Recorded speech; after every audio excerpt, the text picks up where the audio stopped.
Hey guys, what's up? Hope you're having a great week. Lots happened this week. A lot of things just in the world, in the Twitch realm. So hope your week's going pretty good so far. Today we're going to be talking about a few more little tips and tricks you can use or that you may have heard that I believe are valuable um, to apply in your own content creation. So with that, let's just go ahead and jump right in. Be mindful of what you're streaming. And what I mean by that is don't always play super oversaturated games. I mean, some people can find great success playing very saturated games like Call of Duty Warzone, and that's great for them. But for the most part, you want to avoid the top 10 because those are going to be so saturated, and if you're a really small streamer with 1 to 5 viewers, chances are slim to none that someone's going to scroll all the way down to the bottom to find your stream there. And I know that sounds kind of harsh, but it's reality. People don't generally scroll to the bottom of the Twitch page on a particular game because they want to watch someone with 0 or 1 or 2 viewers. So you want to avoid oversaturated games. Generally, I believe the rule is top 10 you kind of want to avoid, but you also don't want to go too low. I like to stick anywhere from the 11th place to about the 30th.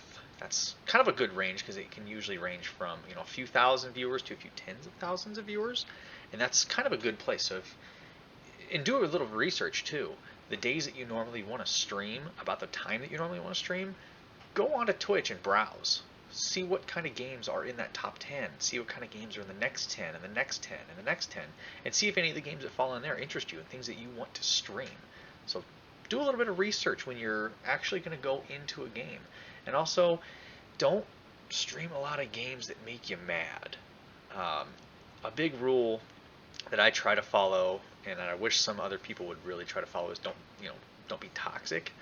So that kind of has to do with avoiding games that you're going to get really mad in. Like I see a lot of people play Call of Duty and they're sitting there just raging and being super toxic,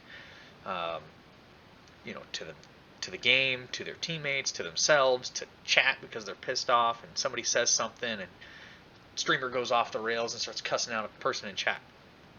So oversaturated games and games that are going to make you mad for sure. And talking about toxic, that kind of transitions right into tip number 2 is don't tolerate toxic chat members. Even if it's the only one person you have in your entire chat for the entire time, if they're being toxic, ban them.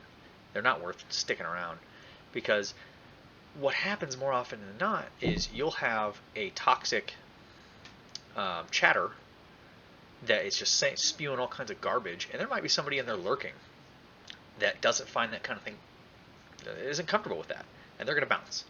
They're going to leave. All because you have a toxic chatter. And I've seen it time and time again. Well, I have this guy that's really, really toxic in my chat, but he's one of my only viewers. What do I do? Ban him.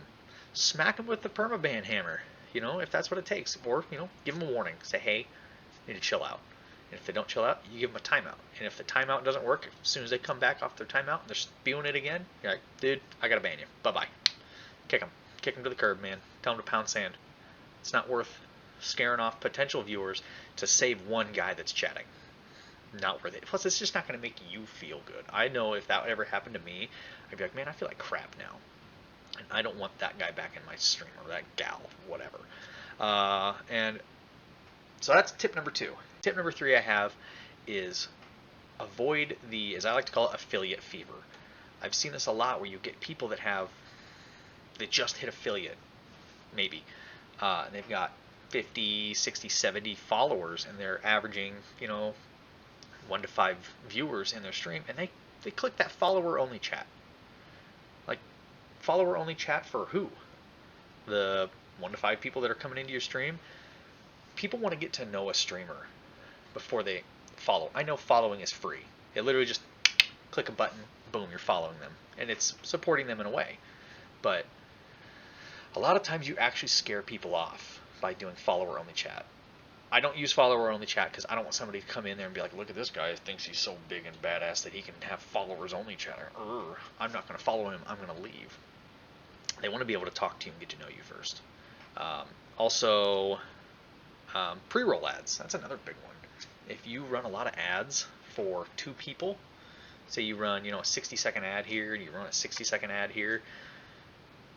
People don't like to sit through ads, especially if you have pre-roll ads turned on. They come into a stream that's got, oh, this guy's playing Call of Duty. I kind of want to watch some Call of Duty right now. Most people, honestly, are not going to want to sit through a 30-second ad.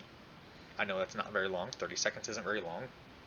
But most people do not want to sit through a 30-second ad just to watch you play Call of Duty. They could go to somebody else's stream and they could watch it without an ad. It's as simple as that. And running ads is a great way to get revenue in your stream if you do it correctly.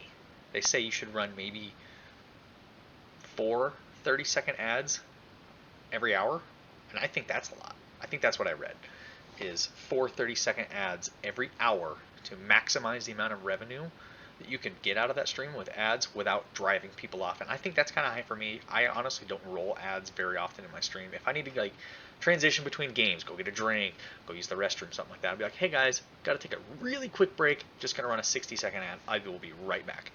That's max.